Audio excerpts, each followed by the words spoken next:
This is Wayla Chambo for WHRO-FM. Richard Alston Dance Company performs tomorrow night, making their fourth visit to the Virginia Arts Festival.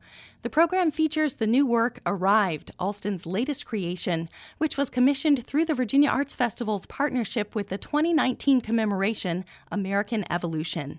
The new dance will feature students from the Governor's School for the Arts, along with the professional dancers from Alston's company. Recently, I had the chance to sit down with Sir Richard Alston here in our studios and talk about his relationship with the music that he uses in his works.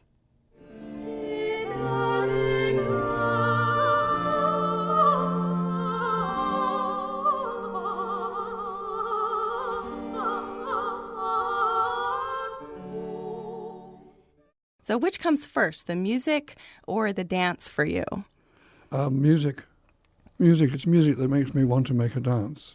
It was when I was younger, much younger, it was music that got me dancing. And so it's always a piece of music that inspires me. And when I go into the studio, I haven't prepared steps, but I have listened to the music so much that I feel it's in my bloodstream, and I really know it very, very well. And that seems to work for me. My musicality was probably the most advanced skill that I had in dance. I couldn't get my leg above my ear. I couldn't, do the splits. A lady came up to me in a cafe the other day and said, "Can you do the splits?" I was terrified.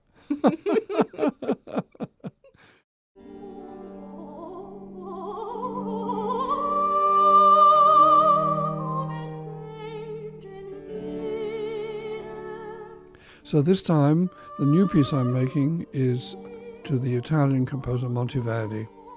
And the reason I chose it was not only because I love it, but also Monteverdi was writing in 1619. And 1619 is what we're marking with this piece, the arrival of the first Africans. So I thought it'd be an interesting mixture. So that's why I chose Monteverdi. And his music is very expressive. It's incredibly expressive of human feeling. The dance that I'm making is very much about the young people who are here now, the young people at the Governor's School. And of course, they're dancing with my company. So we have that meeting. And I'm glad to say they seem to love the music. As well they might, because it's really beautiful. Mm-hmm.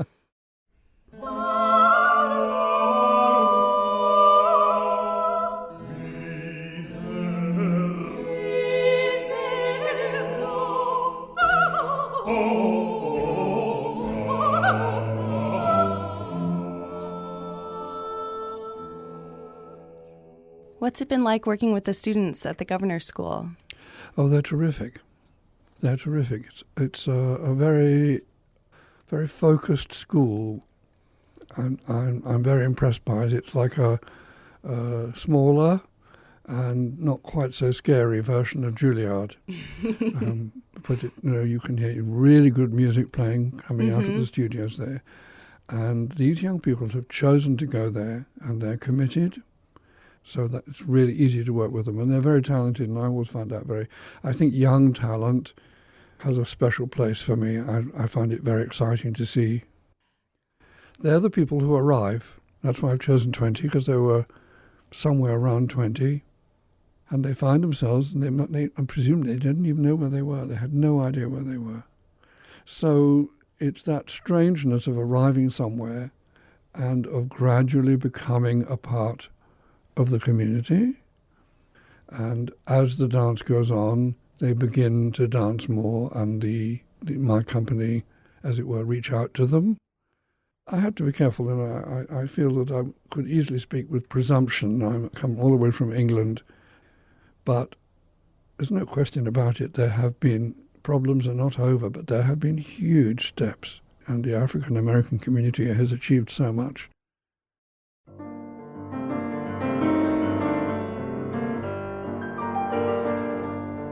And the other works on the program, one of them uses music by Brahms? Yes.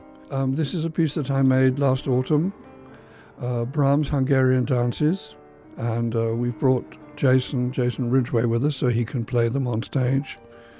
And it's very infectious music, full of wonderful speeding up the way that gypsy violinists do, and then suddenly stopping dead in their tracks and becoming very slow and haughty. It's full of character and full of wit, and I think that's inspired me to make a dance which brings that out.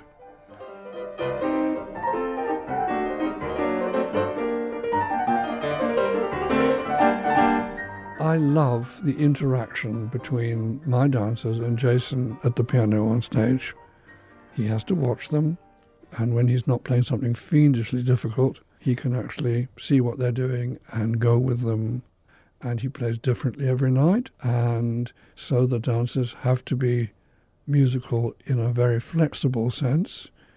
And I believe very strongly that if you've made a dance well, not just sat on the sounds that you like, but if you've actually made a dance to the structure of the music, to the inherent rhythm that's there, then actually if it speeds up or slows down, it doesn't matter. And my dancers prove that because they just go for it. I often give people the image that to me the relationship between music and dance is really just like surfing. And I'm talking about California, not the internet. They have to move. They have to catch the movement of the wave. And that's, to me, a very good image, a very good metaphor for how I think dance and music should be together. So neither of them just sit back and they produce something which is really exciting between them. That was British choreographer Sir Richard Alston. You can see his work in motion tomorrow night when Richard Alston Dance Company performs at Norfolk's Chrysler Hall. Tickets and more information can be found at the Virginia Arts Festival website, vafest.org. This is Wayla Chambo for WHRO FM.